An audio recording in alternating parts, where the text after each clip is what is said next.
Hello, good day to you all. I hope you do not miss me too much. It's been over 1 month since I last posted a video. So I hope you do not miss me too much. Even though I know that you guys don't miss me. Because if you miss me, I will know. I've been doing these YouTube videos, educational videos for free on YouTube for like over 2 years now. And you guys don't actually watch the videos, and if you do watch, you don't comment, and the little comments that we have very poor likes. Just like this last video I made, 156 views, 0 comments, just 4 likes. If you guys miss me, then you will be watching my videos or you will be liking these videos.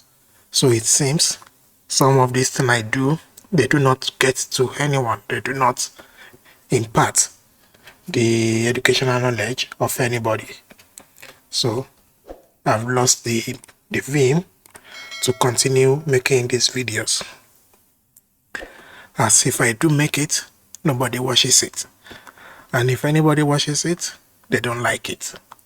And if they manage to like it, few likes out of the 300 or something or 200 or something views, they don't share it. And it could only mean one thing, that probably they don't find value in this that I'm doing. So because of this, I've lost the interest to teach this any further. Even though I will be posting some videos once in a while, but I want to make it, I won't give it any importance like I used to do.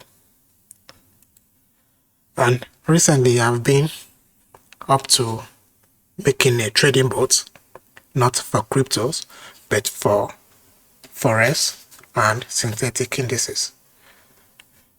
It's not that they could not work or that they would not work for crypto, but then crypto exchanges do not allow poor man's to make bots to trade on them. So this is a bot that we run on MT5. And I've been coding it multiple type of strategies. I just want to make 2 strategies so far.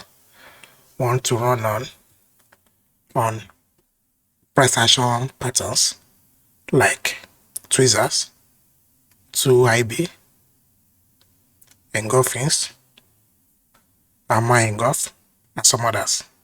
Then the other I want to make to work with supply and demand and other blocks. So the scalper with price action we run maybe when it finds some of the price action patterns which is in line with the current trade, then it will go long. But the one with the OB and supply and demand will be based on pure supply and demand zones, and it has to be in line with the market. And I'll be having some little challenges with programming market structure. The programs to run market structure on this MetaTrader IDE MQL, that's the language, is crazy. So here I set my market structure. So here I was able to make something simple, not that much. And then I'm going to run it. So by the time we finish this video, the testing will probably have finished.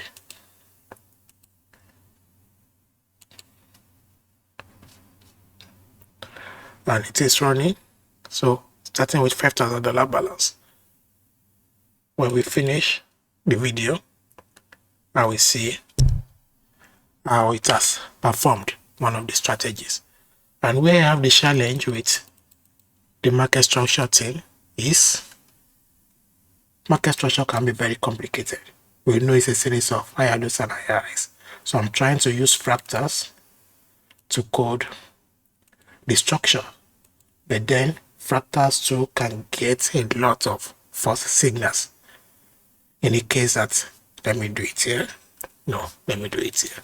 In the case that we have a move like this, we're spawning high. In case we have a move like this, this will be a fractal low, this will be a fractal high. And for a low to break, the fractal we assume is bearish, whereas the market structure in general may not be bearish. And that is why I decided to make this lesson today, which shall we call tops and bottoms. I've thought about this lesson too, and then I'll be teaching about it once again. So how do we identify tops and bottoms in the market? And as you can see from this rough image I made, don't mind the shaking wicks. I'm not a good designer when it comes to graphics.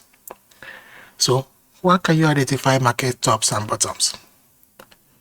Bear in mind that one thing, I've made use of tops only, but whatever is true for a top is also true for a bottom. You just have to invert whatever I have done here. So in case of an up move, let me do this so you can see what I'm trying to say. So in case of an up move, if I want to invert it, I think this rotate, flip, horizontal. Exactly. So then this now will be a down move. This red will be the up move. Down move, the up move. Down move, the up move. So you just have to invert whatever it is I'm teaching using the tops. So like I said, there is one thing that is always certain when we are teaching tops and bottoms. And that is the fact that every tops and bottom always starts or always end with a pivot point. Every tops must end with a pivot point like this.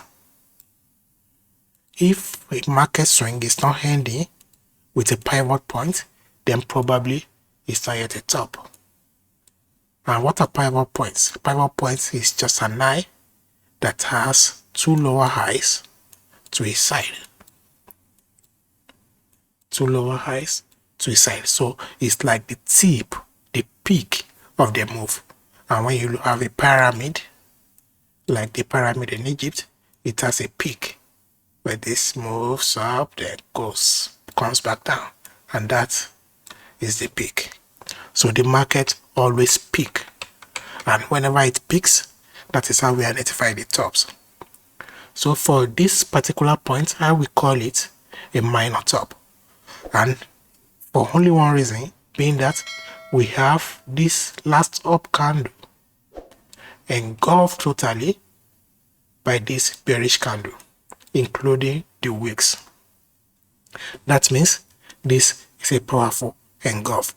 But then, can you tell the difference between this particular engulfing and this particular one? And also between this one and this particular one. And the difference here is that this particular red candle has engulfed the total body of the last three bullish candles. Whereas this particular one has engulfed the full body, including wicks, of the last two candles, and this first one has only engulfed the very last body and wicks of the last bullish candle. In war games, when it comes to trading, you also have stories. And what is a story? This is telling me, if these were cities or grounds, lands being grabbed by bulls, it means after bulls took control of this entire land, they took control of this next land, they took control of this, they took control of this, and now the bears have been able to take control of the last one, taken over by the bulls. And here, the bulls have been able to conquer all these lands. This is 1, 2, 3, 4. And the bears have taken back 2 of the land. Whereas here, the bulls have showed a lot of strength by taking control of all these grounds, and the bears have now taken control of 3 of those lands back.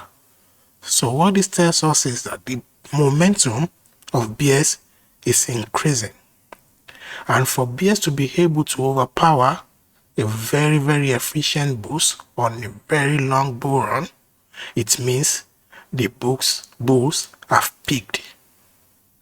But then when you look at the strength of the bears coming into the game, which do you think will have the most strength out of these 3? Definitely this one, because the effort taken in 3 different zones, 3 different times, assuming this was a one-day candle, another one-day candle, another one-day candle, another one day.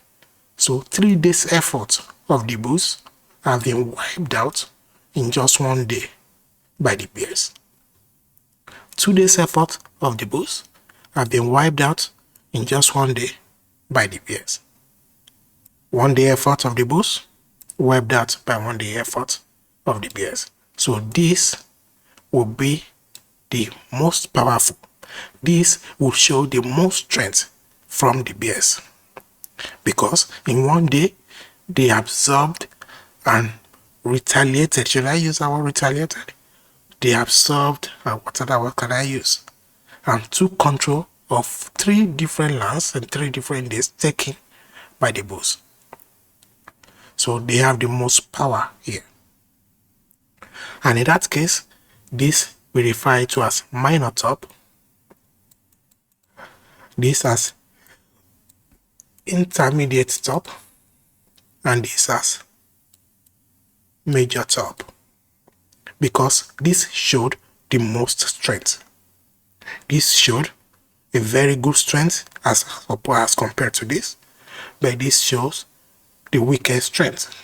But it is the strength for them to be able to overpower the bulls. It means the market has peaked. But these are not the only types of tops or bottoms we have. But we'll get into that. But this is just a starting. So whenever you see this kind of patterns in the market, bear in mind that there is high likelihood that that current swing up or swing down has formed a top. Now let's look into another picture.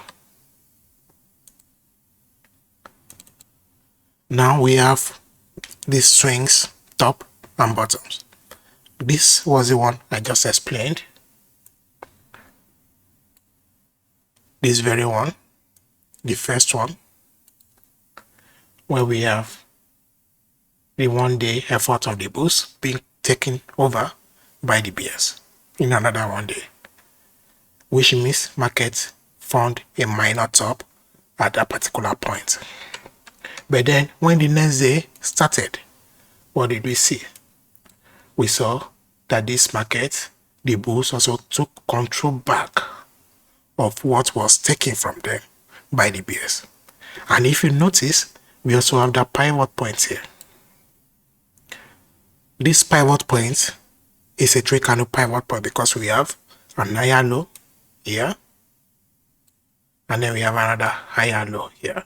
And this is a standout low, which is the peak where the reversal started. So what do we have here? We have a bottom in this 3 candle formation, just the same way we have a top in this 3 candle formation. But is that a swing top? Is this a swing top? At the moment, yes, because after the swing top, we confirmed a bottom. There is no top without a bottom. If I see some people keep doing something like this,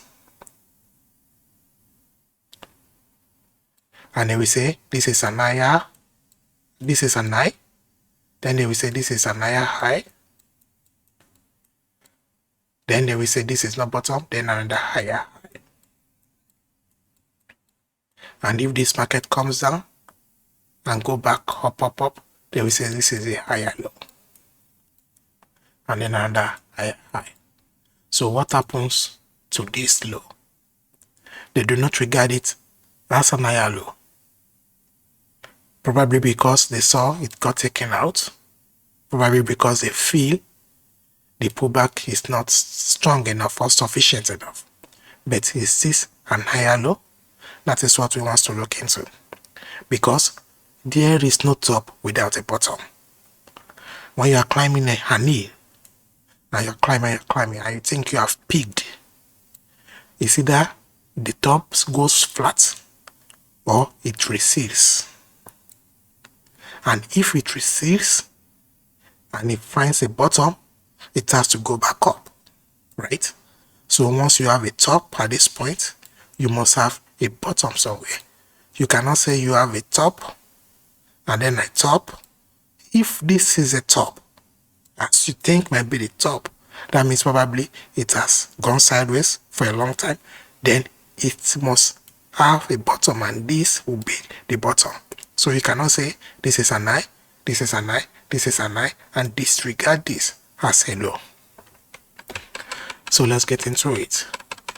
So once you see that this market made a top,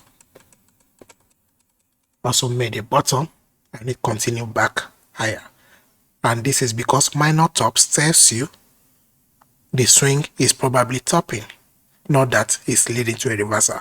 It's probably leading to a pullback, and the strength or the distance the pullback will go is what you cannot tell. But until you find a bottom, you cannot assume that the top is going to be broken. That is why sometimes when I look at market structure, when I'm trading, I just assume we have something like this, because both are in control. I just assume this is demand, this is supply, yes, but I will tell people this supply will be taken out, and then when price comes and it gets taken out, they will ask me, how do I know that this supply will be taken out? Of course, it's counter trading. It's against the trend. It just showed us, the supply showed us that we just fought the top, but the bulls are still in control. So if the supply pushes price back down into demand, and demands meet the need by creating a bottom like they did here with these two candles, then this top is likely to be broken, which was what happened there. And then looking at this is just like an expanded view of this. We found a top, which was a peak, as you can see. Then we found another peak bottom, a pivot, engulf, not necessarily engulfing. Then what happened? The market rallied. Then look at this point. This is the dicey point now. When you have this move up, then you find a peak here. Assuming this is a swing, this will be the swing guy, right? And then you have a pullback. Here you have a bottom, because this lower is a peak.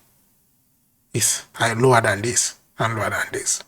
So I'm confirming that price has closed above the highs, shows that that is a bottom.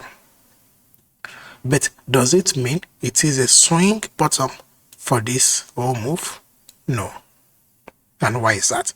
Because when we represent candle by candle, we want to see the highest making candle, slows, get invalidated, and price closing below it, creating a peak to validate that this has stopped.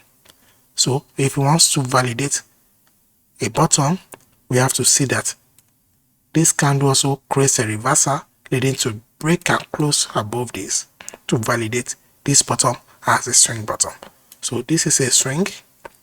For us to validate this bottom as a swing bottom, we need a close above this peak, which is what I emphasize in the example of an hill.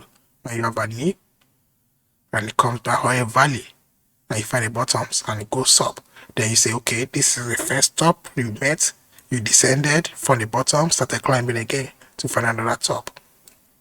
And you cannot say this is the bottom until it leads to the break of this last high. So this is a bottom, yes, but it is not the swing bottom, which was why price came back here, found another top. And that is the problem I have with this fractals and using it to decide market structure.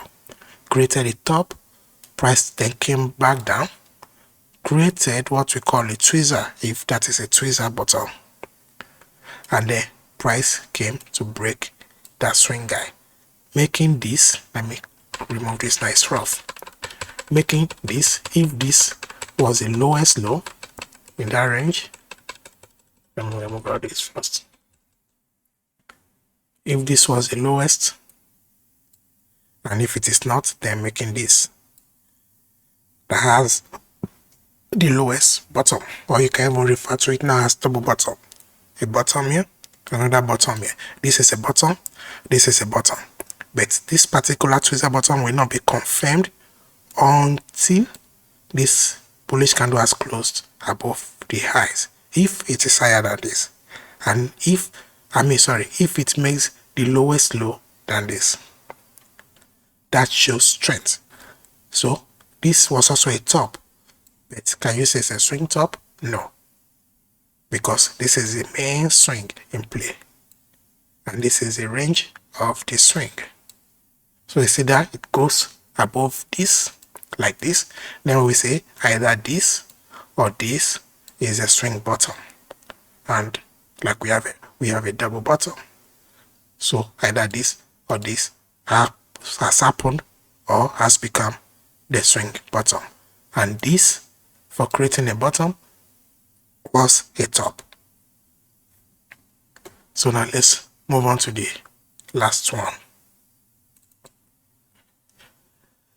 So like I said, engulfings do not only show the types of tops or bottoms we have. We have many variations of tops and bottoms. And like we have here, I have drawn this. And if you can quickly notice, the body of this red candle is purely inside this particular bullish candle, which makes this an inside bar. And yes, it is still a top. Why? Because this is a peak. We have a peak already. So for us to have this peak means we are topping, right? But then we do not confirm the top until the low of this highest high making candle, the candle creating a peak, until its low gets invalidated and closed below, which was the case with that swing too. Like you have a swing, you need a close above it to validate the bottom. So to validate this likely top, we want a close below that highest high making candle's low. And once we have it, we have topped. Many people will say this as an inside bar breakdown or breakout and short, but this is still a correction if this whole move is a bullish swing. And here we have tweezer top or bottom if we invert the chart. So as we have this tweezer top, the body of these two candles are the same, but nonetheless, this was the highest high. This can also be the highest high, can be like this.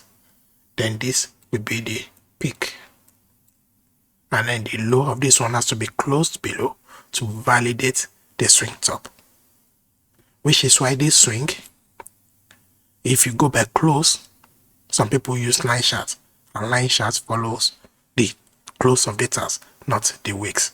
But if you use the wicks in this structure, this will be the high you will want price to close above. Price came here, it created a top, yes. Created a bottom, yes. These two charts are the same, but then failed to become the swing bottom by not closing above this high, and not until the next candle probably opens and closes above this high before this becomes a swing bottom. Which is why you see many trading strategies, once you see this move up, bulls trying to close above this slack swing and then failing to do that and closing below, it means there has been a break of structure on a lower time frame. Then you just have to identify it and short, because now on this particular time frame it becomes what we call SFP, swing failure pattern, which means we have a swing move up and the swing failed. So it closed back below it, and in this case it closed even below the highest close, which is now resistance. And what will you expect is that price may likely find momentum on the next candle to close above it or just come back down. And this swing bottom will not be a demand because it doesn't have the strength to push and close above of this supply. This is a bit different because it closed below above the highs, the highest close, but still failed to close above the highs. This is different in the essence that if this was a supply, you will say price has closed right inside of supply, and then you may expect that the next candle will just find the right momentum to go back up, to continue up, unlike this, in which this week alone showed the strength of bears in pushing price back down. And now, in case of multiple swings, where we have swing up like this, we have a peak as well. We have a peak and we have a bottom. But are they swing bottoms and swing tops? In this scenario, this would be what people now call looker tops. Looker tops. Looker tops. And this would be the swing top. And if you look at every tops, they were peaks. These also were swing tops. Looker tops, lower highs, right? And these were bottoms. They were all bottoms, but never the swing bottom, which was why they got invalidated. And then this became the swing top. And it has many looker tops on the left side and many looker tops on the right side. And going back up to close above of it, we have many tops as well. And that is how the market is. If we are to look at it on maybe a simple chart, you can see that by this particular point, can we say we have a top? Yes, we do. Why or how? Just have to find the highest candle making, but yes, highest making candle. Look at the highs. The high stands out from these other highs. Do we have a peak to the left? Yes, we do. Do we have a close below its low? Yes, we do. And look at it. Do we have a bottom?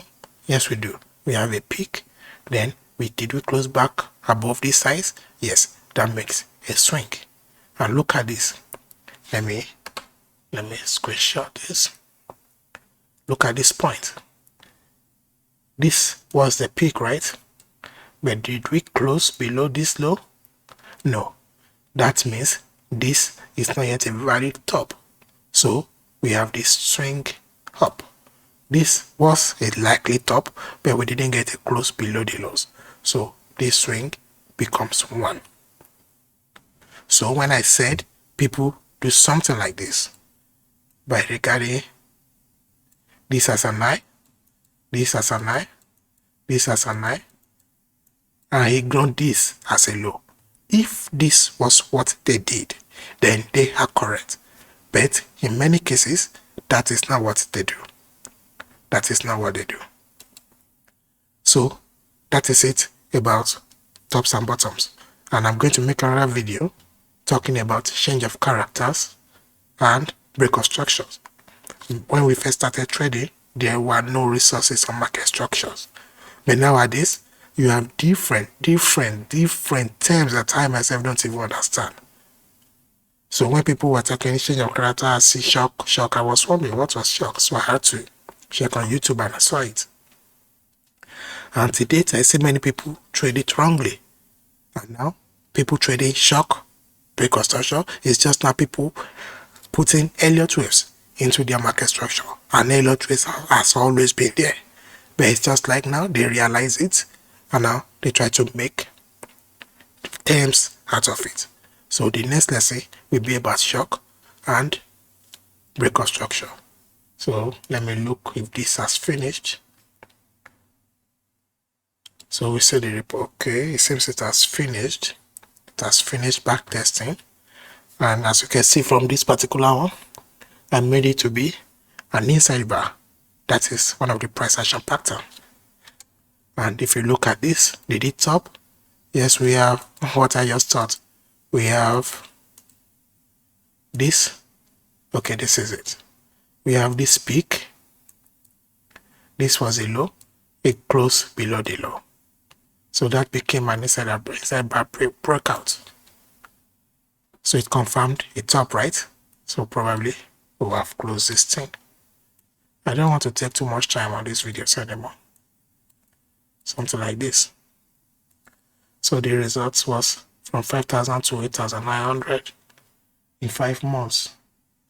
That's poor. 5,000 profits of 3,009. What is a drawdown? The maximum drawdown now is okay. That is maximum drawdown, which means the lowest you ever got on the account while trading was never lower than 10%, which is $700, which means you have less chances of liquidating your account with this. The win rate is not good, 43%, but even most people trade with win rates of 40%, and with their risk management, they do well. And this I programmed it to go for 2R. If it doesn't hit 2R, then it should go and hit stop loss. But then I've developed a bot as well to trade stops. So once the profit is 1R, I want to move the stop loss to break even. I'm still testing it. There is nothing certain here. So on 55 trades, a profit trace for 55, and from 43% win rate, it made a profit of almost 4,000, 3,900. And that was 5 months later, May, June, July, August, and September. And it made overall profit in each month. And profits and losses by weekdays, that means Sundays is a bad day. So maybe if I want to run this bot, I won't let it run on Sundays. You know, these brokers, they don't charge fees. They don't charge commissions on trades. So how do they make their money? It's a manipulation. I don't know. Saturday is a very good day, same as Monday, then Tuesday. Friday is okay, but then. So I'm still testing, cannot deploy this or reuse yet. So I will make another video about reconstruction and change of characters. Thank you for watching.